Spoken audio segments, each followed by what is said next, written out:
দেখো আমের আচার, টক ঝাল মিষ্টি কে কে পছন্দ করো বলো। মা এসছে বাড়িতে, মা বললো আমি বানিয়ে দিচ্ছে, যে তোমাদের দাদা এনেছে আম। আর আমগুলো দেখো মা কেটে বানিয়ে হলুদ লবণ দিয়ে মাখিয়ে কিছুক্ষণ রোদে দিয়েছিল।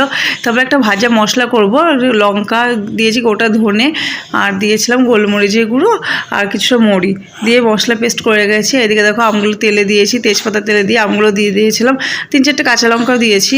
এবার দেখো আমগুলো একটু ভাজা ভাজা করে গুড় দিয়ে দিলাম। আর দেখ গুড়টা কিন্তু খুব ভালো ছিল। কিছুক্ষণ ভালো করে ফুটে উঠলে দেখো আমার আচারটা প্রায় হয়ে এসছে, আমি খুব ভালো করে ফুটিয়ে নিয়েছিলাম। আর এবার দিয়ে দিলাম লবণ, মানে বিট লবণ যেটা বলে, ব্ল্যাক সল্ট। আর দিলাম ভেজে রাখা যে মশলাটা ছিল সেটা। দেখো আমার কিন্তু আচারটা তৈরি হয়ে গেছে।